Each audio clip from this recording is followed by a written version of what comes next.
Mi nombre es Esteban Quiroga. Tengo 49 años. Nací en Córdoba, Argentina, y llevo 22 años trabajando en zonas de conflicto activo en el noreste de África como parte de redes de rescate, documentación y apoyo a comunidades perseguidas. He trabajado en Sudán del Sur, en la República Centroafricana, en distintas regiones de Nigeria. Mi trabajo es llegar después de que ocurre lo peor y buscar lo que queda.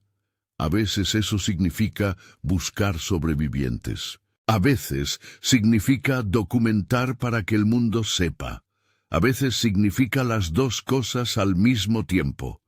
En 22 años he llegado tarde muchas veces. He encontrado lo que no quería encontrar. He tenido que hacer el tipo de llamadas que uno nunca quiere hacer y escribir los tipos de informes que uno nunca quiere escribir. Pero el 19 de octubre de 2022, en el pueblo de Gwosa, en el estado de Borno, en el noreste de Nigeria, llegué 4 días después de que un grupo armado destruyó la iglesia de la Gracia de Gwosa con la familia del pastor Ezequiel Musa adentro. Y lo que encontré cuando llegué no era lo que ningún protocolo de operaciones de rescate había preparado para que yo encontrara. Encontré a 5 personas vivas, 72 horas después de haber sido sepultadas bajo los escombros de una iglesia incendiada y derrumbada, en condiciones en que todos los equipos de rescate internacionales presentes habían declarado imposible la sobrevivencia antes de que yo llegara. En condiciones en que la operación había sido reclasificada de rescate a recuperación de cuerpos la mañana anterior. Y lo que esas 5 personas contaron sobre lo que ocurrió en esas 72 horas bajo los escombros es algo que llevo más de un año intentando explicar con las herramientas que 22 años de trabajo en zonas de conflicto me han dado. No he podido, y he llegado al punto en que creo que la razón es que lo que ocurrió en ese espacio, bajo los escombros de la Iglesia de la Gracia de Gwosa, entre el 15 y el 18 de octubre de 2022, no tiene explicación dentro de los límites de lo que yo puedo ofrecer como explicación. Cada palabra que voy a decirte es real. Tengo los informes, tengo las grabaciones, tengo los registros médicos, tengo el testimonio de los rescatistas y tengo el testimonio de la pequeña Joy Musa, que tenía 6 años cuando ocurrió y que describió con una precisión que ningún niño de 6 años podría inventar lo que visitó a su familia durante los 3 días que estuvieron bajo la tierra. Si estás escuchando esto ahora mismo, no es casualidad. Dios te trajo hasta aquí porque lo que está a punto de ocurrir en este relato tiene algo que decirte directamente a ti.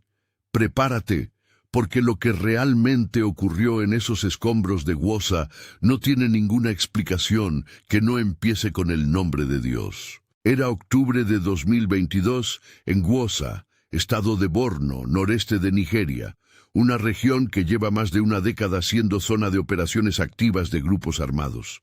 Gwosa, en octubre, tiene ese calor seco del Sahel, que en la tarde se vuelve tolerable y que por las noches deja un frío que sorprende a quien no lo conoce. Las colinas de granito redondeado se levantan de la llanura como colocadas deliberadamente, cubiertas de vegetación que en octubre empieza a secarse por los bordes. El pueblo tiene la distribución de los pueblos del noreste nigeriano. Casas de adobe y bloques de concreto mezcladas, caminos de tierra roja, mercados pequeños al borde. La Iglesia de la Gracia de Gwosa era una estructura de bloques de concreto con techo de lámina metálica, 15 metros de largo por 8 de ancho, 12 años en ese lugar. El pastor Ezequiel la había construido con sus propias manos y con la contribución de una congregación de 240 miembros. El pastor Ezequiel tenía 44 años. Era un hombre corpulento, de unos 178 centímetros, con esa solidez física de alguien que ha hecho trabajo manual toda su vida. Había nacido en Gwosa, había crecido en Gwosa, y había tomado la decisión hacía muchos años de que Gwoza era donde iba a quedarse sin importar lo que ocurriera. Esa decisión la había tomado conscientemente y la había renovado cada vez que las circunstancias la ponían a prueba. Su esposa Naomi tenía 39 años. Era maestra de primaria, delgada, con esa energía específica de las personas que gestionan muchas cosas al mismo tiempo con eficiencia tranquila. Sus 3 hijos eran Débora, de 14 años, que quería ser enfermera; Samuel, de 11 años, que tocaba la guitarra en la alabanza de los domingos; y Joy, de 6 años, la más pequeña, que según su madre hablaba con una franqueza y una confianza que hacía que los adultos la escucharan de la misma manera en que escuchan a otro adulto.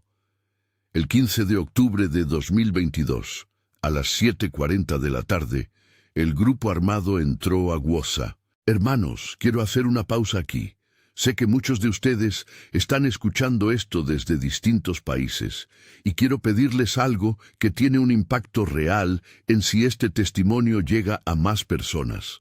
YouTube reduce activamente la distribución de contenido religioso.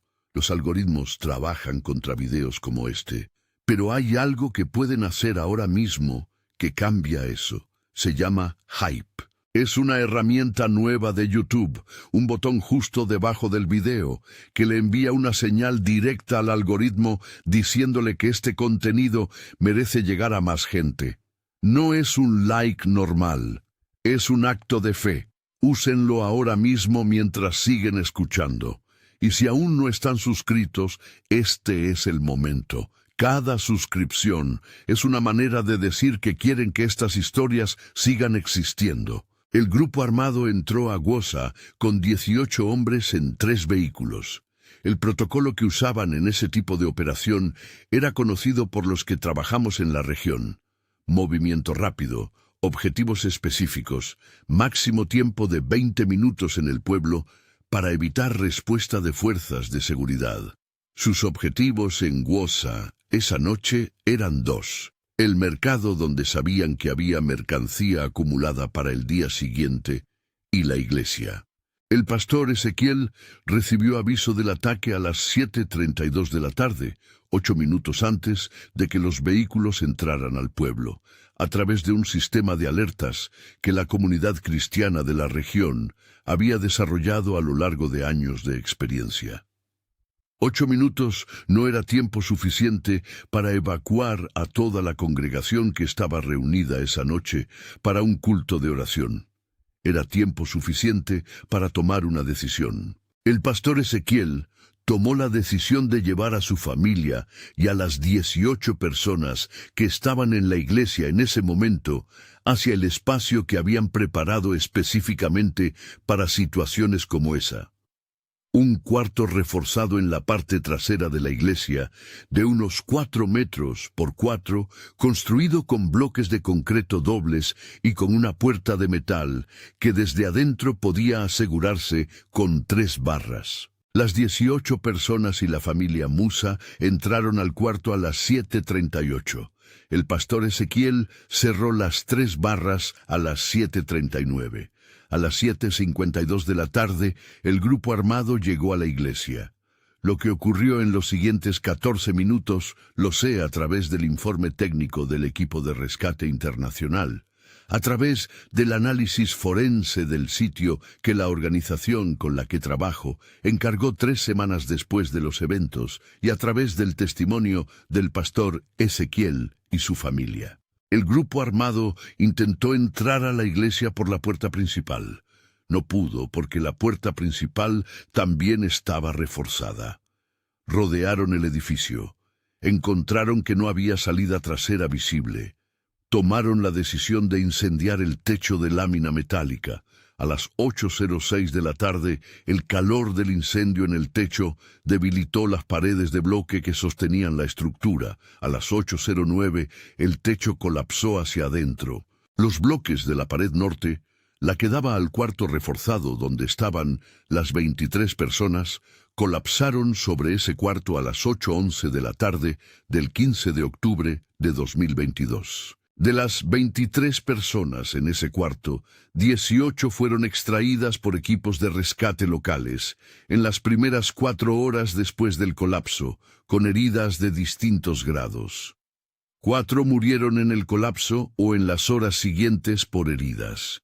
Una mujer de 67 años llamada Mama Binta, fue extraída con vida pero falleció en el hospital 3 días después. La familia Musa, los 5, quedaron atrapados en el sector más profundo del colapso, debajo de una sección de pared que cayó en ángulo y creó un espacio sellado debajo de los escombros. Los equipos de rescate locales trabajaron durante las primeras 12 horas. Llegó apoyo de la capital del estado a las 22 horas. Un equipo internacional de rescate con equipos de detección sísmica llegó a las 36 horas. A las 48 horas, con los equipos de detección mostrando ausencia de señal vital en el sector donde estaba la familia Musa, el coordinador del equipo internacional tomó la decisión de reclasificar la operación. La reclasificación de rescate a recuperación de cuerpos ocurrió a las 10:15 de la mañana del 18 de octubre de 2022, 72 horas y 4 minutos después del colapso. Yo llegué a Wosa a las 2:40 de la tarde del 18 de octubre, 4 horas y 25 minutos después de la reclasificación. El coordinador del equipo internacional me informó de la situación al llegar. Me dijo que era lamentable, que habían hecho todo lo que los protocolos y los equipos disponibles permitían, pero que después de 72 horas sin señal vital bajo ese tipo de colapso, la probabilidad de encontrar sobrevivientes era estadísticamente nula. Le pregunté si podía quedarme mientras continuaban la recuperación. Me dijo que sí. A las 3:17 de la tarde del 18 de octubre, uno de los operadores del equipo de detección sísmica llamó al coordinador con una urgencia en la voz que el coordinador me describió después como la urgencia de alguien que está mirando algo que su equipo no debería estar mostrando. Los sensores estaban registrando movimiento, no movimiento de escombros asentándose, que tiene una firma sísmica específica y reconocible, movimiento biológico, respiración, pulso, 5 fuentes. El coordinador me llamó a mí primero antes de llamar a su equipo. Me dijo, Quiroga, hay algo ahí abajo.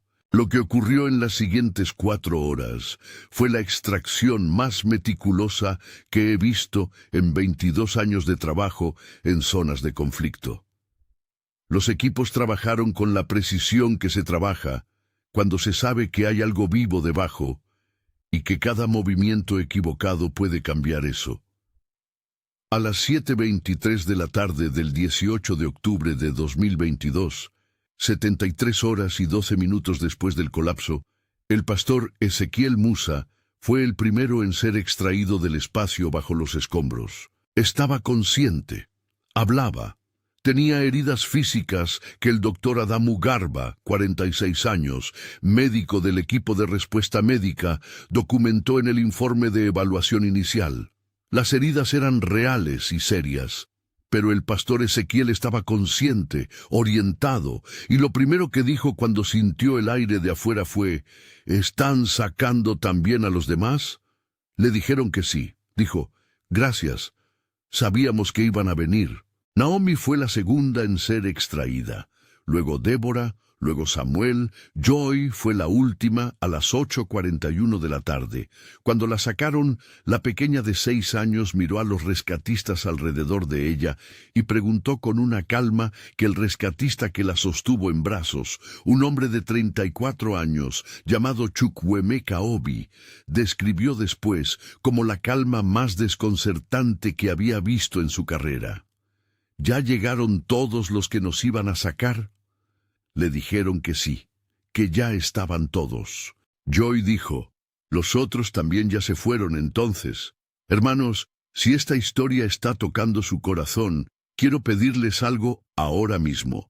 Suscríbanse a este canal si aún no lo han hecho. Y escriban en los comentarios estas palabras. Dios llega cuando el mundo dice que es imposible. No es solo un comentario, es una declaración de fe exactamente cuando este relato la necesita. Si ya son parte de esta familia, escríbanla también. Queremos saber que están ahí, creyendo con nosotros. Los 5 miembros de la familia Musa fueron trasladados al hospital de Maiduguri esa noche. El pastor Ezequiel estuvo hospitalizado 8 días. Naomi, 6 días. Débora, 9 días por una fractura en el brazo izquierdo. Samuel, 5 días. Joy, 3 días. Los menos de todos, con heridas menores que el doctor Adamu describió en el informe como notablemente leves comparadas con las condiciones del espacio donde habían estado. Durante los días de hospitalización, el equipo médico y los que visitaban a la familia fueron escuchando, en distintos momentos y con distintas personas como interlocutores, fragmentos de lo que había ocurrido en el espacio bajo los escombros durante las 72 horas. Yo llegué a Maiduguri el tercer día de hospitalización de la familia. Entrevisté a cada uno por separado durante esos días, con autorización de todos, con grabadora visible sobre la mesa. Lo que el pastor Ezequiel me contó fue esto, que en algún momento durante las primeras horas, cuando el polvo del colapso todavía estaba en el aire y el espacio era completamente oscuro, había sentido que el pánico iba a ganar, que había 23 grados de calor en ese espacio sellado y que el aire iba a ser un problema en pocas horas, que había comenzado a orar en voz alta, que Naomi se había unido a la oración, que Débora y Samuel también, que Joy, la más pequeña, había dicho en ese momento con la practicidad específica de los niños de 6 años, que aún no han aprendido que algunas cosas no se dicen, «Papá, no tienes que tener miedo, ya están aquí». Le preguntó a Joy quiénes estaban ahí. Joy señaló hacia un punto en la oscuridad que para el pastor Ezequiel era simplemente oscuridad y dijo, «Ellos, los que tienen luz». Naomi me contó su versión. Me dijo que durante la primera noche, cuando el silencio sobre los escombros indicaba que los equipos de rescate habían detenido el trabajo hasta el amanecer, había sentido algo que no era el calor del espacio sellado, un calor diferente. Un calor que tenía dirección, que venía de un punto específico del espacio y que era más parecido a la presencia de alguien cerca que a temperatura ambiental. Que había extendido la mano hacia ese calor, y que lo que encontró cuando extendió la mano no era la pared de bloques, ni el polvo, ni los escombros. Era algo que no podía describir con más precisión que decir que era como tomar la mano de alguien que tiene las manos más cálidas que cualquier mano humana que hubiera tomado en su vida. Me dijo que desde ese momento no volvió a sentir miedo. Me dijo también algo que verificé después con el doctor Adamu en el informe médico, que en algún momento durante el segundo día encontraron agua. No mucha, pero suficiente. Un pequeño charco que se había formado en el ángulo entre 2 bloques caídos, en un punto del espacio donde no había ninguna fuente de agua visible ni explicable, dado que no había lluvia. No había tubería rota en ese sector, según el análisis forense posterior, y no había filtración de nivel freático posible a esa profundidad, según el informe geológico que la organización encargó. El agua alcanzó para los 5 durante los 3 días. El doctor Adamu confirmó en el informe médico que el estado de hidratación de los 5 pacientes al ingreso era inconsistente con 73 horas sin acceso a agua en las condiciones documentadas del espacio de confinamiento. Débora me contó que durante el segundo día había cantado, que había empezado sola, en voz baja, uno de los himnos que cantaban en la iglesia los domingos, que Samuel se había unido con la voz, que sus padres habían cantado también, y que en algún punto durante ese canto había sentido que había más voces cantando que las 4 de su familia. Voces que no identificaba, pero que hacían que el himno sonara más lleno que nunca lo había escuchado sonar en la iglesia con 240 personas. Samuel me contó que durante el tercer día, cuando el silencio arriba indicaba que algo había cambiado en la operación de rescate y no sabían si eso era bueno o malo, había sentido algo en su mano, algo que lo sostuvo, que no era la mano de su hermana, ni la de su madre, ni la de ningún miembro de su familia que estuviera en contacto físico con él en ese momento, y que lo que ese contacto le transmitió no era información, era certeza. La certeza de que alguien sabía que estaban ahí y que ese alguien tenía la situación completamente bajo control. Y Joy Musa, 6 años, me miró durante nuestra conversación con esa mirada de los niños que todavía no han aprendido que hay cosas que los adultos prefieren que no se digan, y me contó con el tono con que los niños de 6 años cuentan lo que para ellos es completamente obvio, lo que para mí fue la parte más difícil de todo el testimonio de esa familia. Me dijo que durante los 3 días habían tenido visitas. Le pregunté quiénes los habían visitado.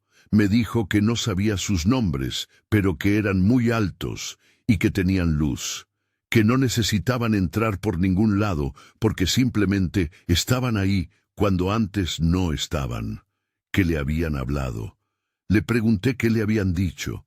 Me miró como si la pregunta fuera más obvia de lo que yo parecía creer y dijo, me dijeron que no tuviéramos miedo, que ya sabían que estábamos ahí y que iban a venir a buscarnos, y que el tiempo que íbamos a estar ahí lo tenían contado.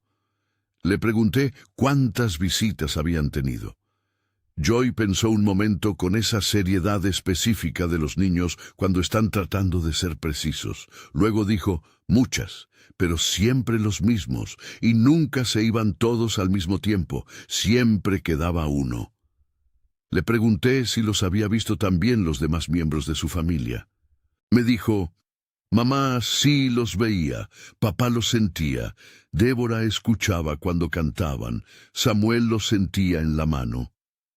Cuando verifiqué esa descripción con cada miembro de la familia por separado, sin decirles lo que Joy había dicho, los 4 describieron sus propias experiencias de maneras que correspondían exactamente a lo que Joy había descrito sin haberles hablado a ellos de su versión. Antes de seguir, quiero proponerte algo diferente. Convierte este momento en una semilla de impacto. Comparte este video con 5 personas. No lo veas como un simple reenvío.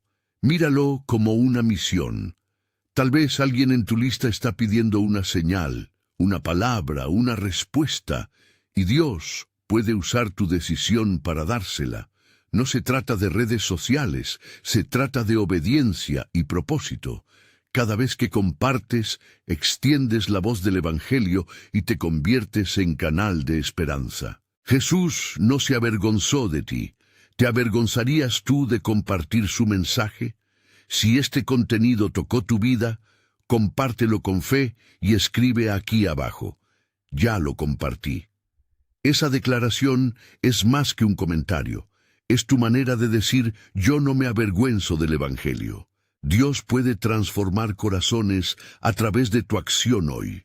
Y ahora sigamos, porque lo que viene puede marcar tu vida aún más. Hay algo más en esta historia que no sabía cuando llegué a Gwoza y que fui descubriendo en las semanas siguientes. El líder del grupo armado que había ordenado el ataque del 15 de octubre se llamaba Malam Usman Goni. Tenía 43 años.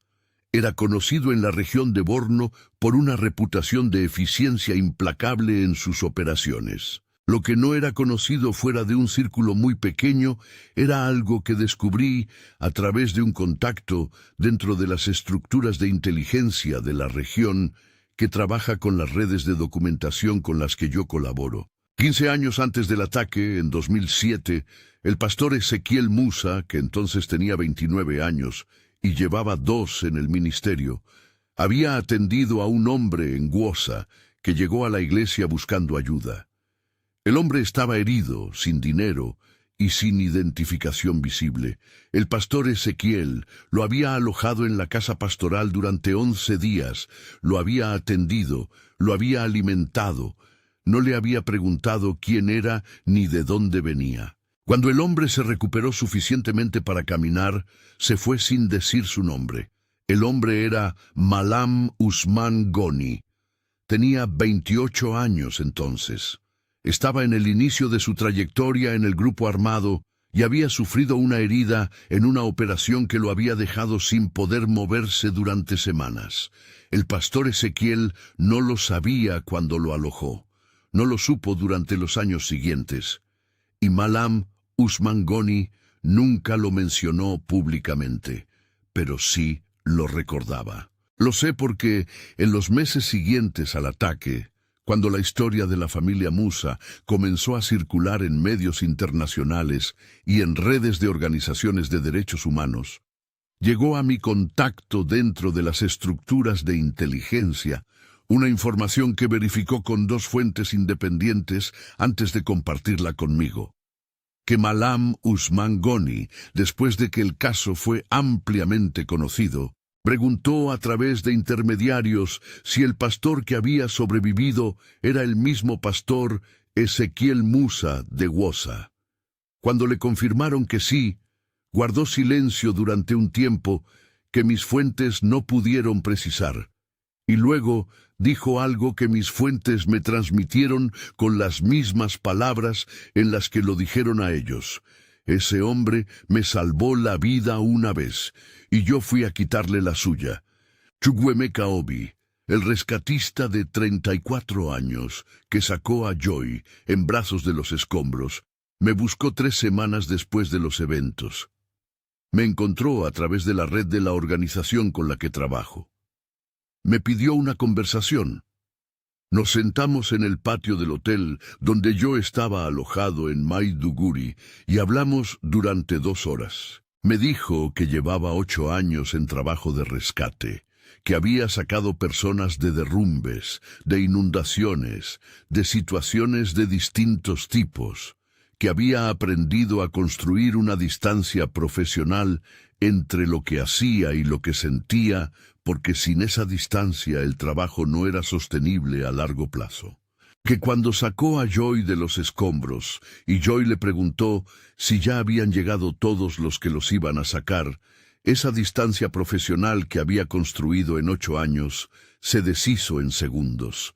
Que no supo qué decirle a Joy en ese momento, que la sostuvo en brazos mientras los demás rescatistas seguían trabajando alrededor y que sintió algo que no había sentido desde niño, desde antes de que decidiera que esas cosas no tenían lugar en la vida de un adulto que trabaja con emergencias. Le pregunté qué sintió.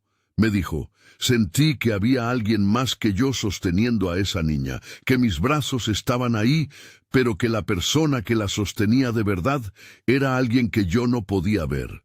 Me dijo que desde ese día había empezado a buscar, que no sabía exactamente qué estaba buscando, pero que sabía que tenía que buscarlo, que había hablado con el capellán de la organización de rescate con la que trabajaba, que el capellán le había dado una Biblia. Me dijo que la estaba leyendo. Hermanos, en los comentarios cuéntenme de qué país o ciudad están viendo este testimonio. Queremos conocerlos, queremos orar por ustedes específicamente. Y si alguna vez han experimentado la presencia de Dios en un momento en que el mundo decía que ya no había esperanza, compártanlo. Su historia puede ser exactamente lo que alguien que está leyendo los comentarios ahora mismo necesita leer. En los meses siguientes ocurrieron cosas que pude verificar. Naomi Musa había escrito algo en una libreta pequeña que guardaba en su bolso y que llevaba consigo la noche del ataque. La libreta sobrevivió bajo los escombros en condiciones que el equipo forense documentó como inusuales, dado el calor del incendio previo al colapso. En la última página escrita, con fecha del 10 de octubre de 2022, 5 días antes del ataque, Naomi había escrito durante un tiempo de oración personal: Señor, no sé lo que viene, Pero sé que si vienes conmigo a través de ello, ya nada de lo que venga puede ser el final. Que venga lo que tenga que venir. El análisis forense del espacio bajo los escombros donde estuvo la familia confirmó que el charco de agua encontrado no tenía fuente explicable dentro de los parámetros de las condiciones documentadas del sitio. El informe del geólogo dice literalmente que no puede identificar una fuente de agua que sea consistente con la ubicación y el volumen encontrado. La iglesia de la Gracia de Gwosa fue reconstruida en el mismo lugar exacto donde colapsó, no en otro punto del terreno, en el mismo punto, sobre los mismos cimientos. La reconstrucción fue financiada por una red de iglesias de 4 países que respondieron cuando el caso llegó a los medios internacionales. La primera piedra de la reconstrucción fue colocada el 15 de enero de 2023. Exactamente 3 meses después del ataque, el pastor Ezequiel Musa ofició el primer culto en la nueva iglesia el 15 de abril de 2023. La congregación que llenó ese día el espacio nuevo era de 380 personas, 140 más que los 240 miembros que tenía antes del ataque. Joy Musa tiene hoy 7 años. En noviembre de 2023, durante una visita que hice a Gwosa para un seguimiento del caso, Joy me mostró algo. Era un dibujo que había hecho en la escuela sobre un recuerdo importante. El dibujo mostraba 5 figuras pequeñas en un espacio oscuro rodeadas de figuras más grandes, que tenían lo que Joy había dibujado como rayos de sol saliendo de sus cuerpos. Le pregunté quiénes eran las figuras grandes. Me dijo, los que estuvieron con nosotros. Le pregunté cuántas había dibujado. Contó en el papel con el dedo. Dijo, 7, pero creo que había más que no dibujé porque no me alcanzaba el papel. Hermanos, lo que ocurrió en ese espacio bajo los escombros de Gwosa entre el 15 y el 18 de octubre de 2022 no fue solamente el milagro de 5 personas que sobrevivieron lo que no debía sobrevivirse. Fue la demostración de algo que el pastor Ezequiel me dijo en nuestra última conversación antes de que yo dejara Maiduguri, que cuando uno pone su vida en las manos de Dios de manera completa, y no solo en las partes que parecen manejables, Dios toma esas manos en serio. Y que lo que Dios hace con esas manos tomadas en serio no siempre tiene la forma que uno esperaba.